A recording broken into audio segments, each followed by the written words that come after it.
Donc, un grand merci à Jacqueline et à Jamil de bien vouloir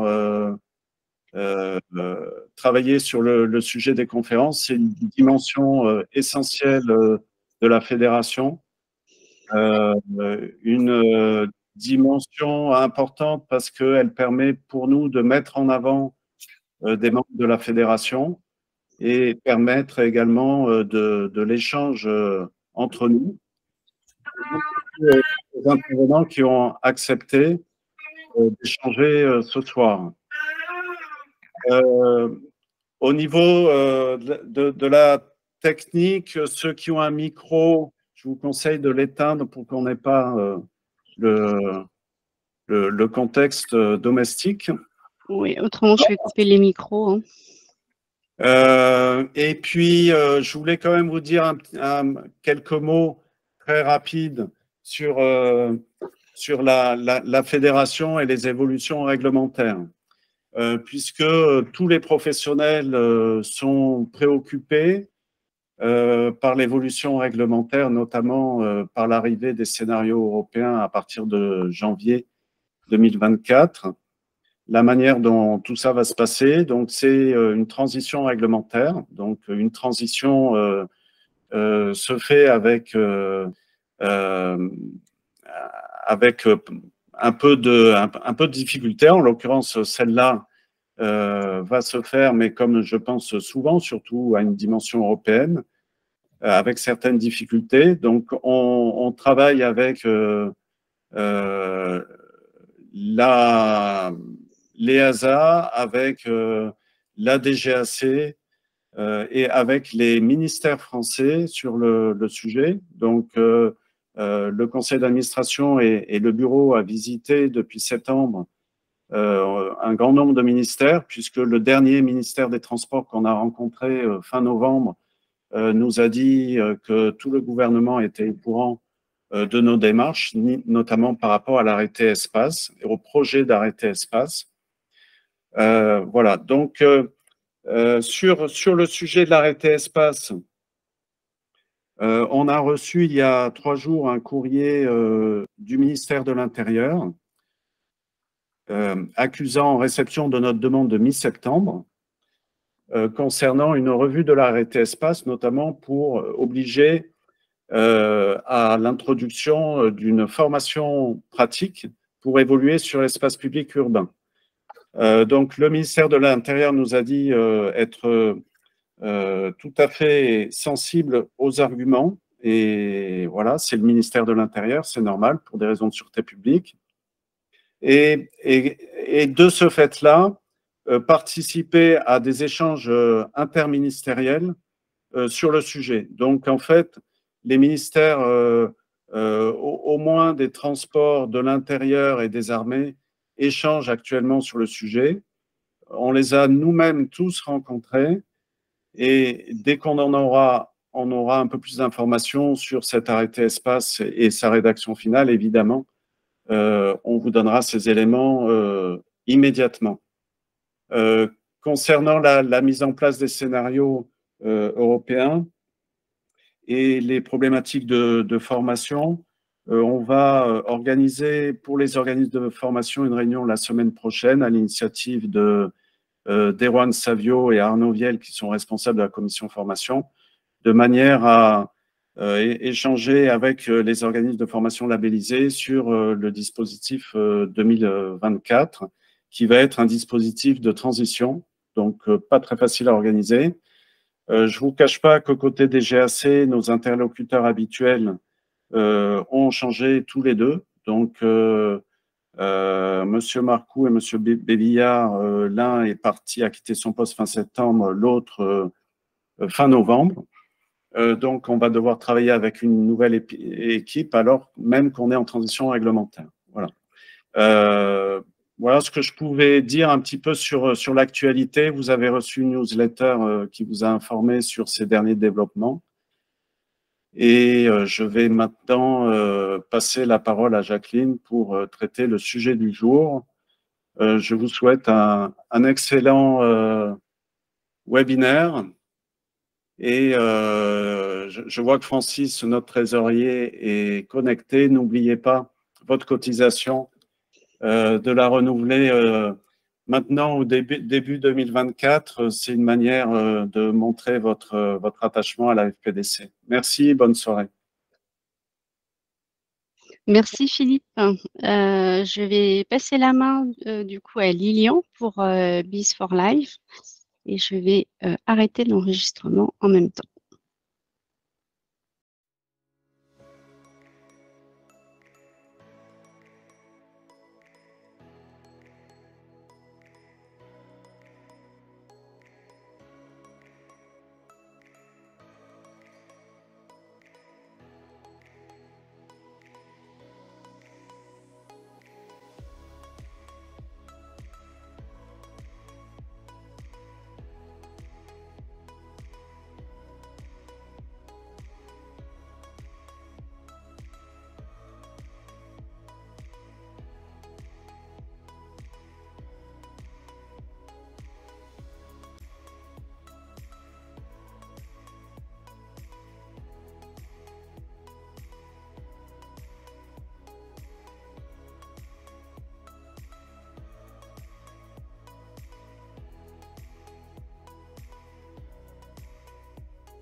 Rapide de notre activité sur effectivement ce que nous faisons avec le matériel que nous avons sur l'environnement et pourquoi on a ce type d'action qu'on réalise chez nous.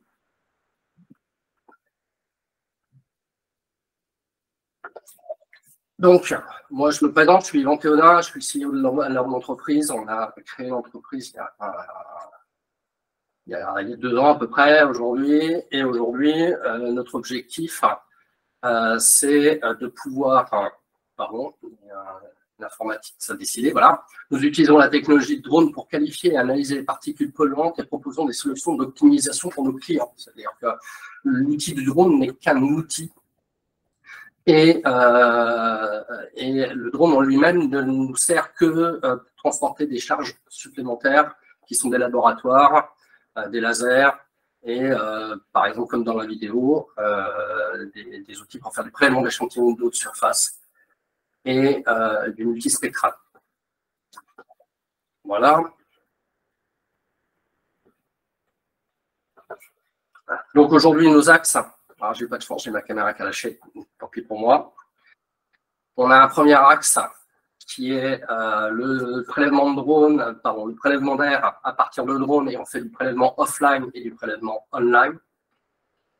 Pour la partie eau, on fait exactement la même chose, prélèvement offline exclusivement, tout simplement parce que pour la partie eau, aujourd'hui, il n'y a pas de vraie solution à part faire j'en reviendrai tout à l'heure sur la prochaine diapositive, il n'y a pas de vraie solution pour faire l'analyse en temps réel. Sur la partie terre, nous utilisons, donc on fait du multispectral et l'hyperspectral aujourd'hui. Très orienté multispectral pour l'instant, parce que l'hyperspectral est très cher. Et nous adressons toute la partie détection et fuite de gaz grâce à la technologie laser. Excuse-moi, Yvan, j'ai l'impression qu'on ne voit pas en plein écran ton… Oui, c'est répondu. Il faut juste épingler l'image. La présentation, et finalement, elle apparaît en plein écran. D'accord, ok. Merci. A priori, c'est résolu. Voilà. Alors, sur la partie, je suis désolé, mais j'ai un souci. Voilà, ça va être plus simple. Alors, pourquoi analyser l'air, la qualité de l'air? On fait tout simplement parce que c'est plus facile pour faire des analyses en 3D, c'est-à-dire de pouvoir faire du 3D. Alors, on fait l'analyse GPS, l'amplitude, l'altitude, plus l'altitude. On a une couverture étendue, une capacité de mesure en temps réel. C'est-à-dire que le télépilote peut avoir le résultat en temps réel de ce qui se passe, et ça lui permet, par exemple, de suivre une piste sur des gaz et des émissions de gaz. Ça nous permet aussi d'avoir une précision accrue et un impact environnemental un peu réduit. Et pourquoi nous faisons ça? Tout simplement, c'est que l'analyse de l'air par drone révolutionne la surveillance environnementale. Tout simplement parce qu'aujourd'hui, la surveillance environnementale de l'air est basée sur des modèles Aujourd'hui, par exemple, moi j'habite sur la région de Reims. Atmo, qui est on va dire l'association de référence sur l'analyse de l'air, a 4 stations pour couvrir 46 km². Et tout le reste des informations sont collectées où avec des véhicules, de temps en temps par des drones. Et aujourd'hui, l'analyse de l'air, bah, effectivement, ça permet de collecter de la donnée et de pouvoir renforcer et améliorer les modèles ou de affirmer les modèles qui sont dans le vrai. Si je prends l'exemple en adéquation, vous prenez par exemple la météo, bah, on voit bien qu'aujourd'hui, la météo, on est aussi basé sur des modèles et de temps en temps, bah, au lieu de faire une alerte rouge, ils oublient, ils n'arrivent pas à l'avoir et on a des catastrophes comme on a aujourd'hui environnementales et au niveau de la météo. Sur la partie haut, je suis désolé hein, pour la caméra, mais elle vient de lâcher, donc voilà, pas de chance pour moi. Sur la partie haut, on fait du prélèvement de surface aujourd'hui, et exclusivement du prélèvement de surface sur le matériel que nous avons, ce qui nous permet d'avoir une analyse donc ultérieure en laboratoire, une flexibilité d'opération, de réduire le coût, de collecter les échantillons sans perturbation de l'écosystème. Alors là, c'est un exemple extrême hein, de la vidéo, mais voilà, et une amélioration de la sécurité. Effectivement, faire du prélèvement d'échantillons et d'y arriver et de faire du prélèvement un peu brut, bah, bouger l'écosystème, ça ne donne pas forcément des bons résultats. Et sur la partie du prélèvement d'échantillons d'eau, bah, ça permet d'avoir des chiffres et des informations, de vérifier aussi pas que la pollution dans l'eau, mais aussi l'écosystème. On a par exemple des sujets de détection d'ADN dans l'eau, ce qui permet de référencer toute la faune et la flore à l'intérieur. Sur la partie, nous embrayons sur la partie terre, ah ben, vous voyez, on récupère les vidéos, mieux. Voilà. Donc, qu'est-ce que nous faisons? Alors, on fait du multispectral principalement. On est en train d'étudier des solutions d'hyperspectrales pour avoir des champs une vision un peu plus précise encore. Ça permet de faire de la surveillance environnementale, inspecter les ressources naturelles, évaluer la santé des plantes, détecter les maladies, évaluation de la santé des cultures, le besoin en eau. Donc, ça permet vraiment de gérer toute la partie besoin en eau, surtout avec les problématiques d'eau que nous avons aujourd'hui, et la gestion de l'eau potable. Les mesures de la croissance des cultures, l'optimisation de l'utilisation des engrais, mais aussi des pesticides. On gère aussi l'optimisation de l'épandage. Ça va aussi en adéquation avec des sujets aujourd'hui très importants qui est les sujets de biogaz, puisqu'il y a de l'épandage très important derrière, et ça permet d'assurer ce type de sujet. Ça permet donc à l'agriculteur d'avoir une vision en hauteur, d'avoir une vision en 3D, puisqu'on fait généralement de l'analyse multispectrale et l'analyse de l'air, ce qui permet d'avoir une quantité d'informations qui lui permet de faire les bonnes actions. Aujourd'hui, on nous consulte souvent sur des problématiques, pas très gaies, mais des problématiques d'épandage, par exemple, en sortie de station de biogaz, pour savoir si effectivement l'épandage est efficace. Et la deuxième chose, c'est de savoir s'il faut épandre à tel endroit ou à tel autre endroit. Donc ça, c'est le type de sujet que nous adressons aujourd'hui, par exemple.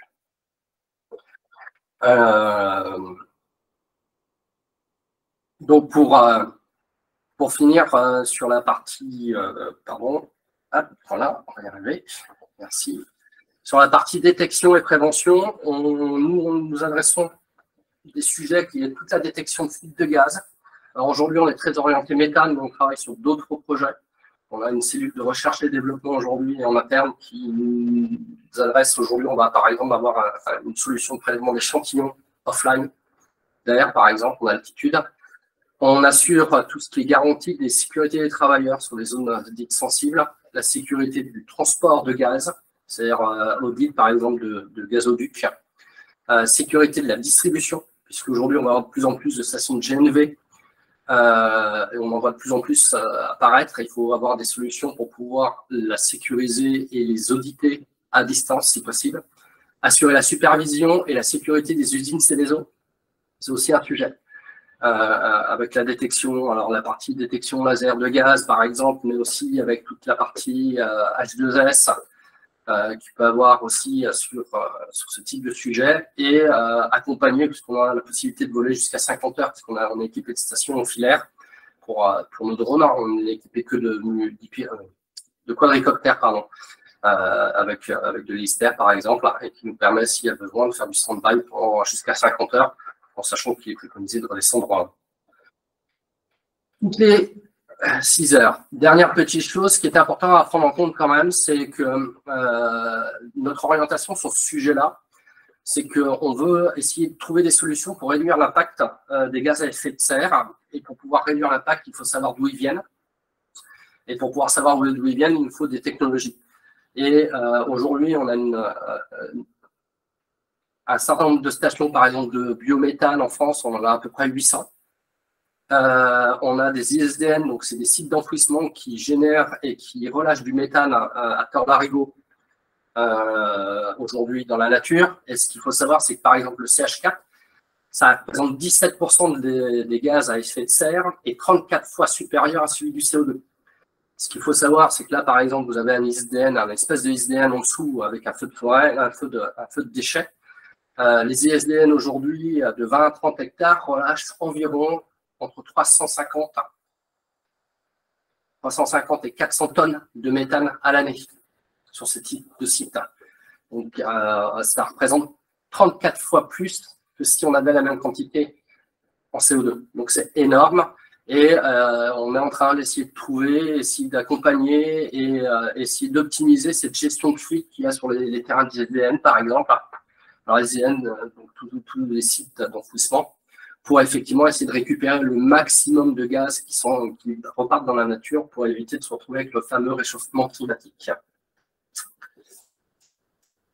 Et pour finir, sur la partie drone, on voudrait quand même axer un autre sujet, c'est que le drone en lui-même, eh ben, ce n'est pas un outil qui n'est pas polluant. Pourquoi? Parce que déjà, aujourd'hui, principalement, les drones que nous utilisons tous, c'est du DJI. Il n'y a pas d'acteurs autres, pas de gros acteurs autres que DJI. Bon, je peux citer Parrot, de l'air, des gens comme ça, mais par rapport à DJI, ce n'est pas grand-chose. Aujourd'hui, ils sont tous importés de Chine. Donc, ça a un impact environnemental non négligeable. Aujourd'hui, on n'a pas de circuit, à ma connaissance, peut-être, mais je ne connais pas de circuit de recyclage des batteries des drones. Donc, on les retrouve, voilà. La perturbation aussi que réalisent les drones sur l'écosystème naturel à prendre en compte. Donc, je pense que c'est quand même un vrai sujet. Et la dernière chose, c'est qu'aujourd'hui, on parle de collecte de data, de traitement de données, puisque c'est l'objectif, en tout cas, de notre cœur de métier pour collecter de la donnée pour la partie air, analyse de l'air, de l'eau et des gaz. Et on envoie souvent les données en data center, et ces fameux data centers sont certainement pas trop non consommateurs d'électricité et de carbone. Et aujourd'hui, ce que nous, on souhaiterait travailler avec des dronistes, c'est intéressant, c'est qu'on voudrait trouver des solutions pour, alors pas forcément quitter le DJI, mais d'avoir une vraie solution française. Pourquoi pas essayer d'utiliser les solutions France 2030, explorer des solutions d'énergie alternatives, le H2, parce qu'on commence à avoir des solutions sur des drones en H2, donc en hydrogène. Une atténuation au niveau du bruit pour les drones, pour optimiser toutes les inspections, par exemple, sur les Natura 2000, apporter des bonnes règles. Et d'apporter une dernière chose, c'est d'utiliser des data centers qui soient plutôt green, c'est-à-dire qui soient neutres en carbone. La dernière démarche que nous réalisons aussi, parce que c'est bien de donner et de dire qu'il faut faire des choses pour l'environnement, c'est qu'on essaie d'investir dans des solutions qui nous permettent d'avoir une autoproduction d'électricité. Alors l'autoproduction, c'est compliqué, donc on essaye d'accompagner les sociétés qui produisent de l'électricité verte pour compenser notre empreinte carbone. Voilà, alors c'est un peu court, hein, c'est en 15 minutes. On fait plein de choses dans tout ça. Notre cœur de clientèle est assez énorme. Mais au niveau de l'environnement, notre fil d'Ariane sur le sujet, c'est le moins d'impact qu'on peut avoir sur toutes nos missions et en plus de pouvoir servir à la communauté en général. Et ben, ce que je vous propose, si je n'ai pas été trop vite, c'est d'arriver, si vous avez des questions. Il y en a qui sont arrivés dans la conversation. Si tu veux, je te les partage. Vas-y. Je réponds. Alors, la première, on nous demande quelles sont les administrations ou sociétés pouvant être intéressées par ces analyses. Toutes les administrations, alors les administrations, non. Toutes les entreprises qui sont soumises à des règles et des normes. ils ont des obligations. Aujourd'hui, quand vous prenez pétrochimie, ils ont des normes et des obligations. Aujourd'hui, vous prenez la pétrochimie, ils ont des normes bruit, gaz et sécurité. Toutes les usines Seveso. Au niveau des organisations, aujourd'hui, des gens qui sont sensibles à ce type de sujet, c'est plutôt l'ADREAL. C'est des gens qui font la vérification des normes et de la sécurité. Mais il y a aussi toute la partie sécurité civile qui est intéressée. Par exemple, si je prends un exemple, laser CH4, intervention sur, je vais prendre un exemple qui n'est pas forcément très gai, mais ce qui s'était passé à Paris, l'immeuble qui s'est écroulé, effectivement, potentiellement expulsion de gaz. L'avantage du laser, par exemple, nous utilisons, c'est qu'on a une distance et une portée jusqu'à 300 mètres pour être capable de détecter le métal. C'est-à-dire qu'on est vraiment hors des zones de sécurité et ça permet d'avoir une détection en temps réel avant d'envoyer n'importe quelle personne sur le site. Voilà.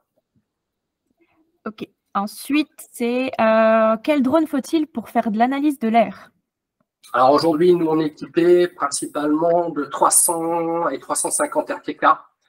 Les laboratoires que nous avons pèsent environ 500-600 grammes. Ils sont certains full intégrés 350 ou 350 RTK. Donc, on n'a pas trop le choix. On a un modèle qui est un peu plus autonome, qui est un peu moins efficace, mais on est toujours dans les 500 grammes, donc on se retrouve rapidement à des problématiques de payload et de poids de charge. Et aujourd'hui, le seul drone accessible sur ce type de sujet, c'est le 300 et 350 RTK. Et puis, c'est celui où la plateforme est quand même la plus ouverte. Mais on essaye, nous, aujourd'hui, sur ce type de sujet, d'essayer de trouver des solutions pour pouvoir redescendre, puisqu'on a des sujets de surveillance de usines Seveso en H24 avec du drone. Et on voudrait bien descendre avec nos équipements en dessous de 120 entre 120 et 150 grammes pour pouvoir mettre sur du Mavic. Voilà. OK.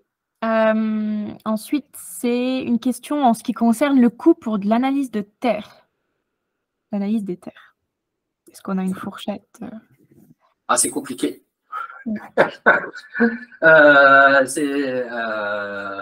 C'est compliqué.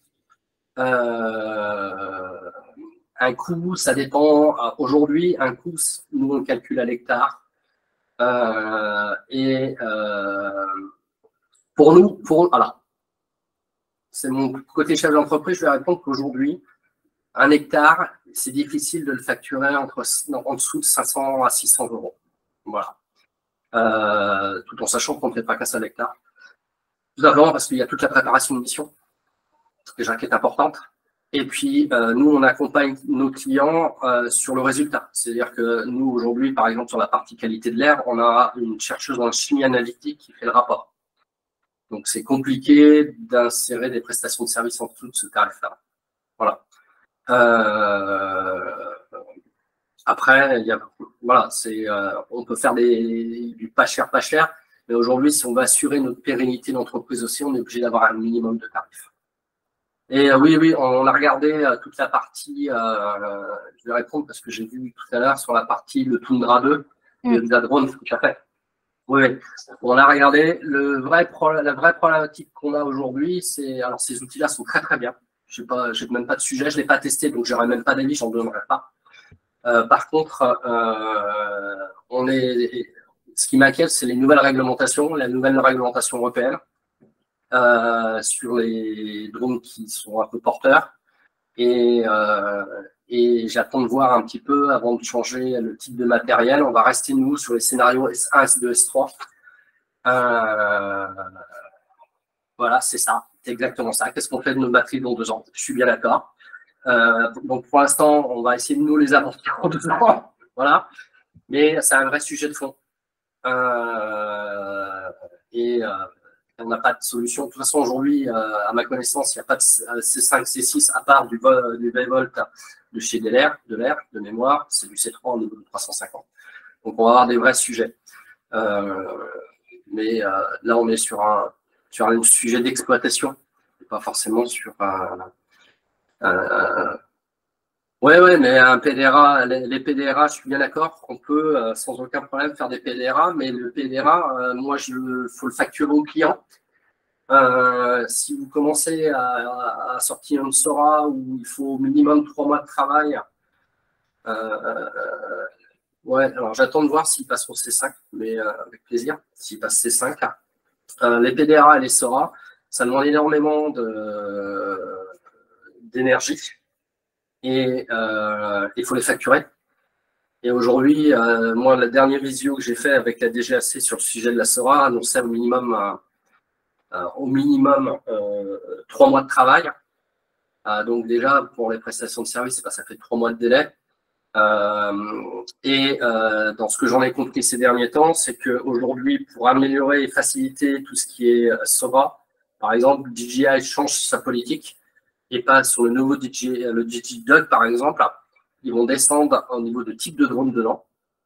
Et ils devront, on sera plus sur du Mavic à première vue, donc sur des payloads peu importants. Et c'est des solutions qui nous intéressaient. Donc c'est des vrais sujets de fond global, mais c'est pas le sujet du jour, mais c'est des vrais sujets de fond global. Mais effectivement, si on arrive à avoir du C5 avec du 350, je serais très content. Voilà. Est-ce qu'il y a d'autres questions? On a déjà un peu débordé le temps, je pense. Oui.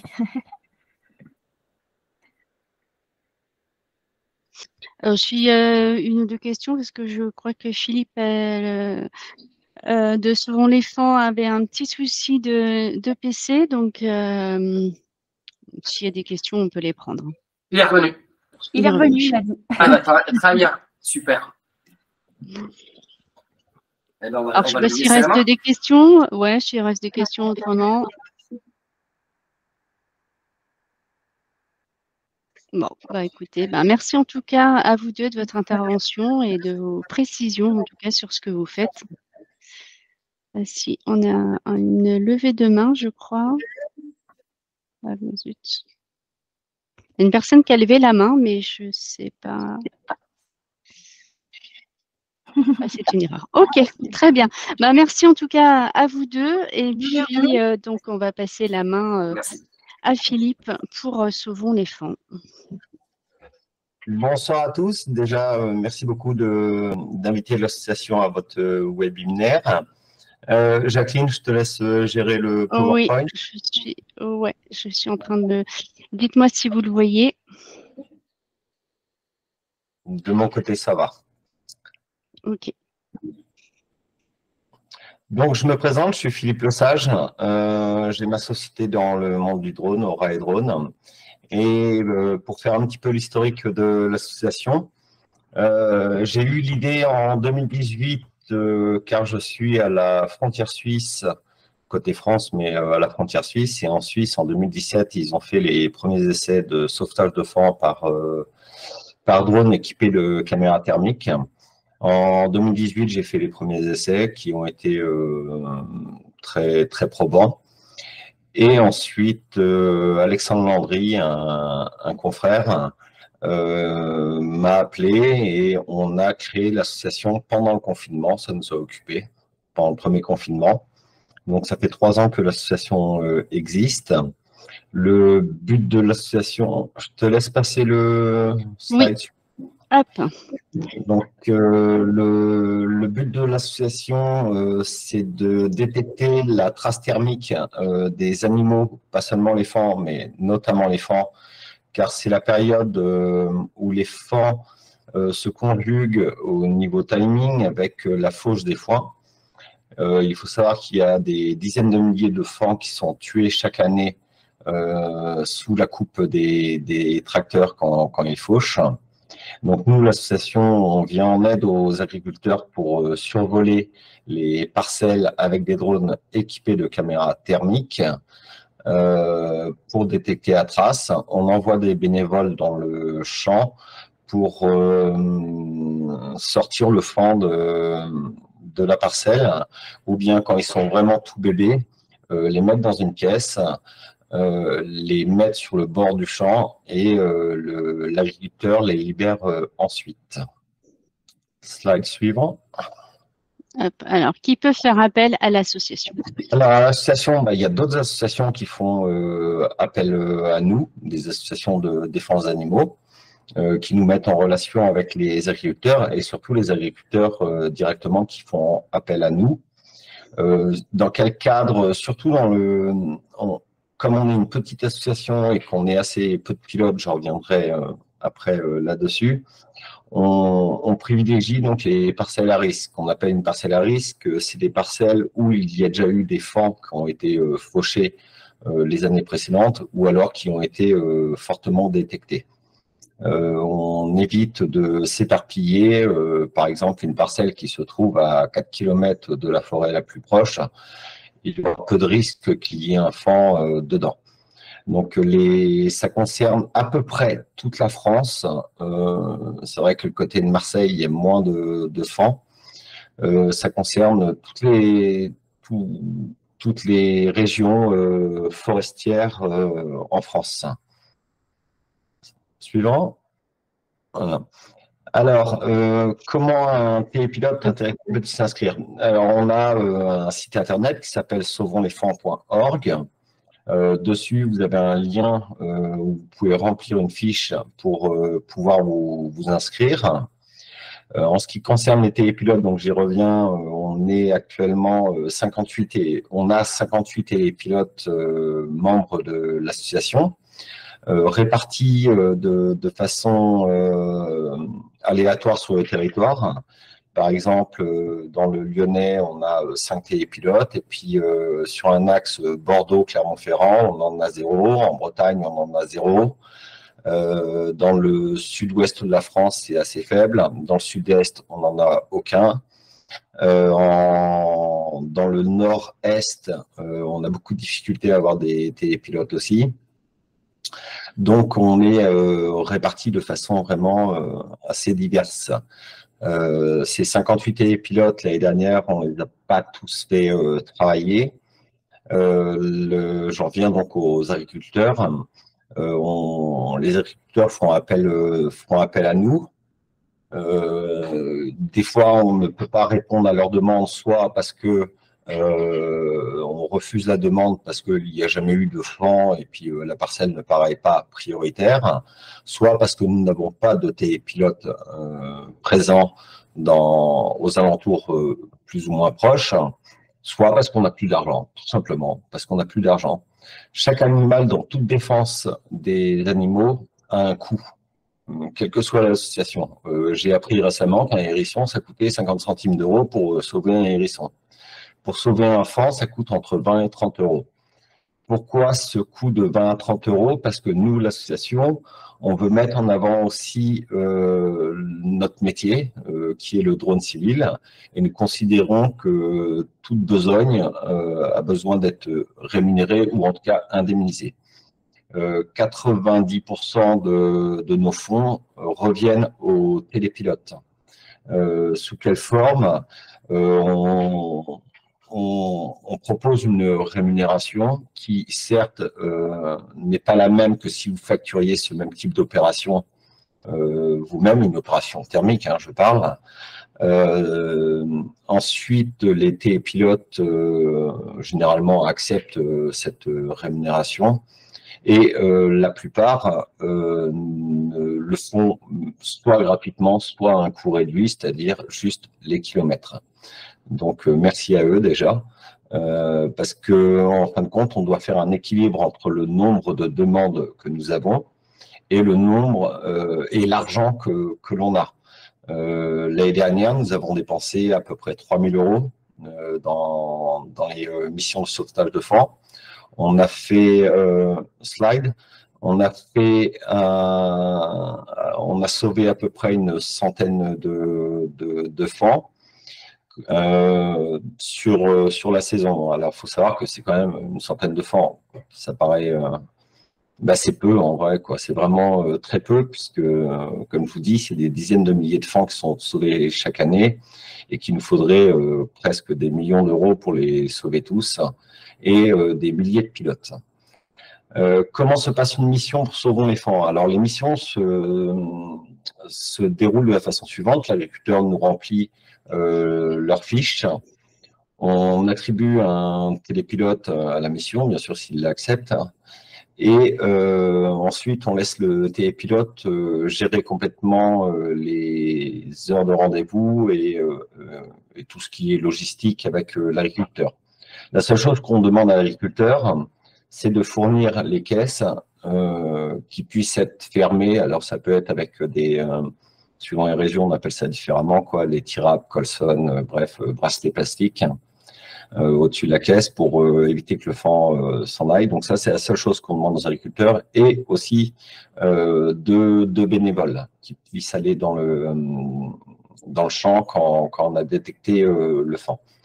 Le télépilote, lui, donc prend rendez-vous. Les missions se font à peu près de 5 h du matin jusqu'à 8 h du matin. Au-delà, pardon.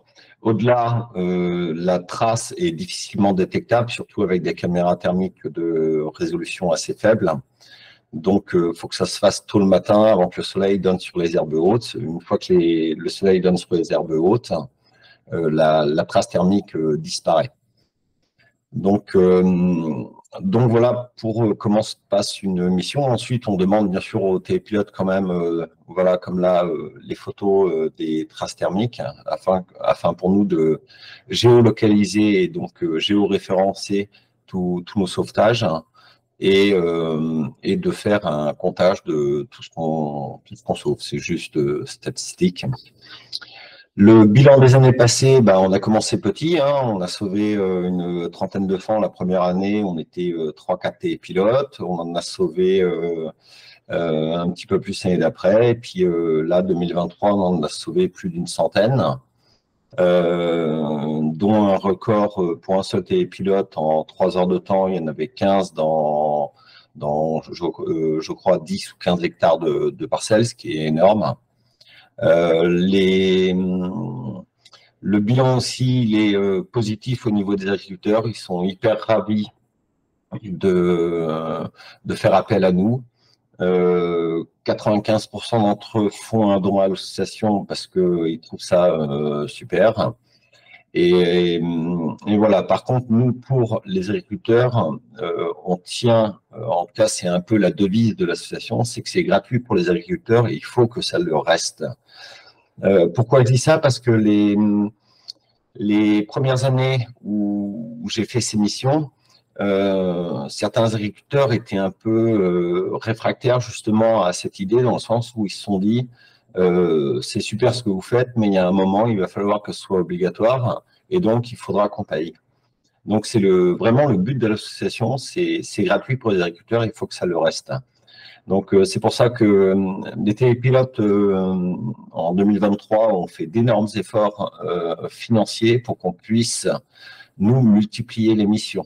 Et malgré ça, on en a refusé énormément, faute de fonds. Ce qui est un petit peu dommage en soi.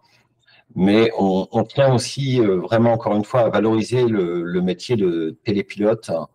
Et c'est pour ça qu'on rémunère ces missions, on tient à le faire. Ceux qui le font gratuitement, tant mieux pour l'association, tant mieux pour tout le monde, pour les agriculteurs aussi, parce que ça fait plus de missions. 2024 s'annonce avec énormément de demandes. Trop de demandes de toute façon, c'est ça aussi, il faut faire l'équilibre entre la rançon de succès auprès des agriculteurs et puis ce qu'il y a sur le compte en banque de l'association. Est-ce que les télépilotes aussi nous facturent? Donc voilà, je pense que c'est en tout cas une belle cause. La majorité des télépilotes faisant partie de l'association en sont super ravis et le font pour la cause et non pour le business en premier. Je crois que tu avais répondu combien de télépilotes, tu as dit que sur la France, combien il y avait de télépilotes sur l'association? 58 télépilotes, dont une bonne partie qui font le job gratuitement. Et ça, c'est super sympa. La cause avant le business. Donc, est-ce que beaucoup d'agriculteurs, tu as dit que de plus en plus d'agriculteurs font appel à l'association? Et voilà, et on a fini. Voilà, là, juste le slide d'avant, oui, ça, des témoignages d'agriculteurs qui se retrouvent à faucher des francs, on en a tous les ans, quoi. Dans Midi-Pyrénées, l'année dernière, sur 4 hectares, 6 chevrettes qui ont été fauchées, quoi. C'est le genre de drame, quoi, qui arrive, quoi. Voilà. Après, une autre chose aussi, je tiens à le préciser, il y a la fédération de chasse, les fédérations de chasse aussi qui sont passées avec leurs moyens, ont formé des télépilotes et ont acheté beaucoup de drones dans différents départements, dans le Doubs, dans le territoire de Belfort, en Isère et quelques autres départements, et donc qui font aussi cette action. Alors, la position par rapport à ça de l'association, c'est nous, on est complètement apolitique. Nous avons collaboré avec eux, on leur a même montré comment faire, entre guillemets, et c'est pour ça que c'est répandu. De toute façon, l'association ne pourra jamais sauver tous les faons de France. Ils ont leur façon de faire qu'on n'approuve pas spécialement, donc on ne collabore pas avec les fédérations de chasse. C'est une question de, comment dire, ça devient un peu politique, mais on n'est pas sur les mêmes idées de pourquoi on fait la chose. Après, par contre, ils en sauvent aussi, donc au final, c'est quand même le plus important, c'est qu'il y a un maximum de faons qui soient sauvés plutôt que ça passe dans les tracteurs. C'est vrai qu'en général, les agriculteurs, ils n'aiment pas trop les faucher quand même. Non, il n'y en a aucun qui aime. Donc, le but, c'est quand même d'en sauver un maximum. Je suis en train de lire les questions. Oui. Donc, est-ce que le multispectral fonctionnerait? Je ne sais pas du tout. Le multispectral, je n'ai jamais, j'ai jamais eu le test. Je n'ai pas de caméra multispectrale moi-même. Je ne sais pas du tout, mais en tout cas, ce qui est certain, c'est qu'avec un drone visible, c'est impossible. C'est chercher une aiguille dans une botte de foin. Il faut obligatoirement un drone thermique. Et en ce qui concerne le technique, on couvre à peu près avec une caméra à haute résolution, c'est-à-dire une 640 par 512, c'est à peu près 1 hectare par minute quand il n'y a pas de faon dans la parcelle. Donc c'est des actions qui sont très rapidement menées. On peut faire, moi personnellement, j'ai fait 60 hectares en combien, 2 heures, 3 heures de temps. Donc c'est assez rapide. Après, quand il y a un faon qui est détecté, là, ça peut être beaucoup plus long parce que quand vous marchez 500 mètres dans des herbes qui sont à 1,50 m de haut, et ben, ça prend un petit peu plus de temps pour aller chercher le faon que de marcher sur du sable, hein, entre guillemets. Donc c'est aussi ça la difficulté, c'est qu'on ne sait pas combien de faons on va pouvoir sauver en une matinée, et c'est d'ailleurs aussi pour ça, petite précision, qu'on demande aux agriculteurs, quand ils ont plusieurs parcelles à scanner, de les mettre dans l'ordre de priorité, dans lesquels eux ils pensent où il y aura plus de chances d'avoir des faons.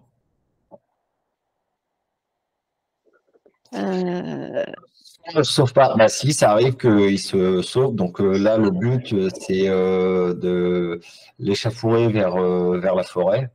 Après, quand c'est vraiment des tout bébés nés dans la nuit ou dans les 48 heures, ils se sauvent rarement.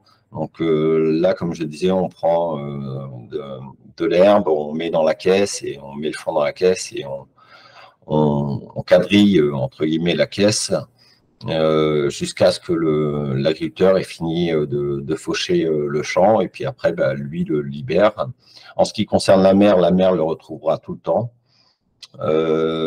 Et puis voilà, faut éviter de les toucher avec les mains. Alors, il y a de fausses idées là-dessus. Les gens pensent qu'on faut éviter de toucher avec les mains parce que la mer va l'abandonner. C'est complètement faux.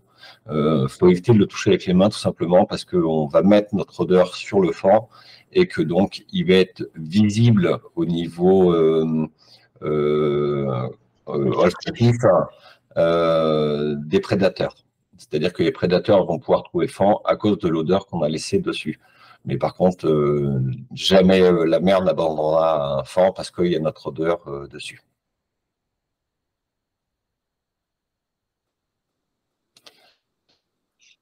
Merci en tout cas, Philippe. Je ne sais pas s'il reste des questions. Ah, juste une dernière chose. Donc, pour avoir plus de renseignements et puis voir un petit peu ce qu'on fait, vous avez le Facebook de l'association et puis notre site, donc sauvonslesfans.org.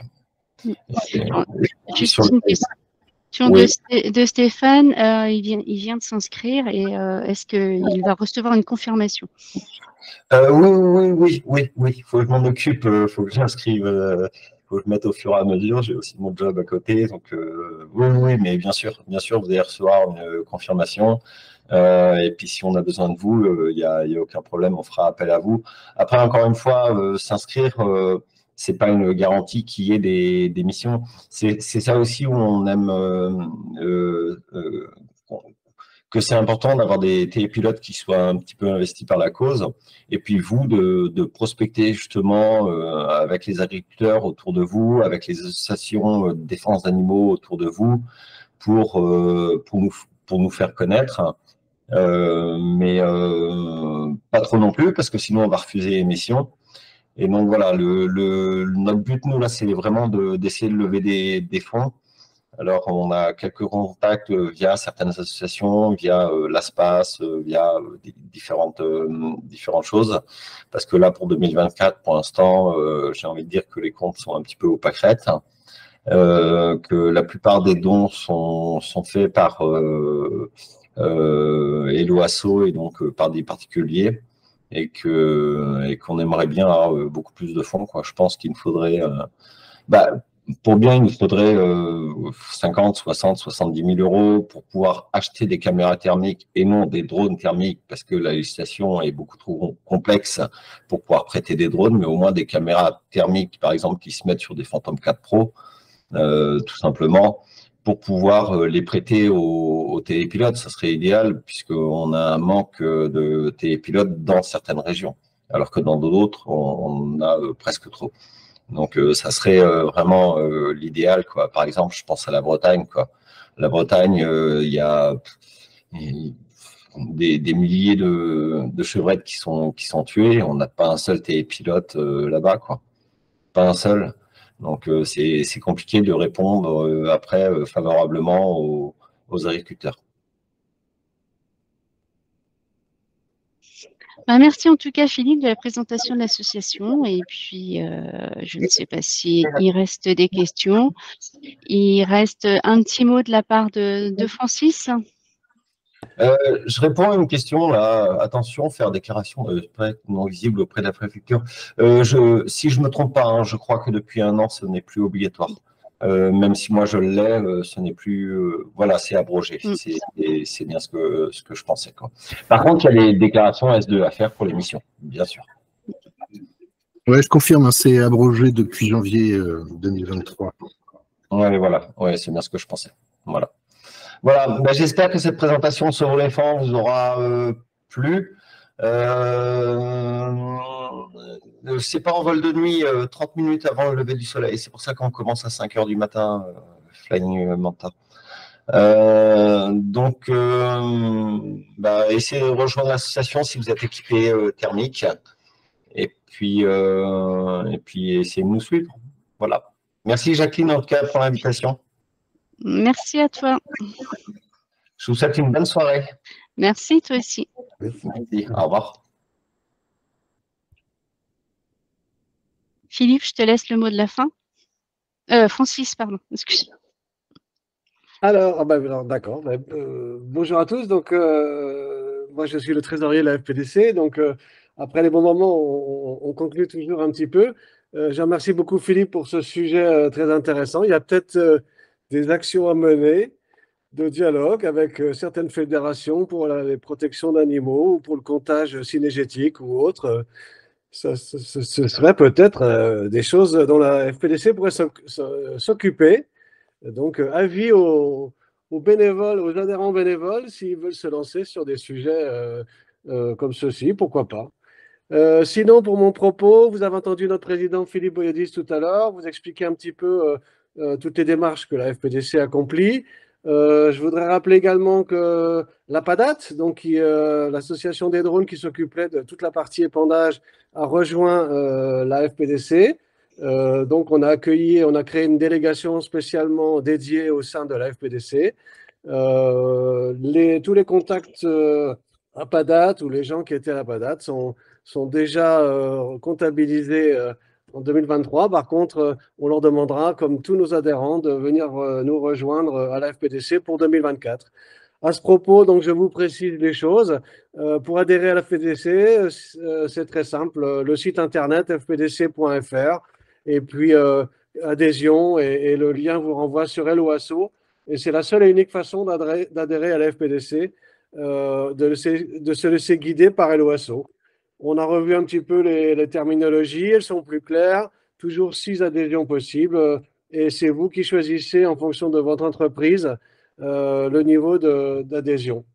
J'espère vous compter très nombreux avec nous 2024. N'oubliez pas qu'on soit nouvel adhérent ou en renouvellement, c'est la même procédure pour tout le monde. La FPDC se démène pour faire parler de nous, pour développer un écosystème, une filière. Et donc, on compte vraiment sur vos contributions à tous et votre présence et également vos expertises pour participer à des actions, à des études au sein de la FPDC. Merci de votre attention. Je rends la parole à Jacqueline pour conclure cette excellente ce webinaire, nouvelle présentation. Elle commence en 2023, mais ce sera la même équipe que vous retrouverez en 2024 avec des sujets très variés. Et voilà, je passe la parole. Merci à vous tous. Bonne soirée. Eh ben, merci à tous de votre participation. Merci à Jamil aussi et Francis de m'avoir aidé. Je suis pas toute seule, hein. On est plusieurs. Et puis, en tout cas, un grand merci à tous les intervenants. Et j'espère que ça vous a plu. Et si un jour vous avez des sujets à nous faire remonter, on est ouvert à la discussion.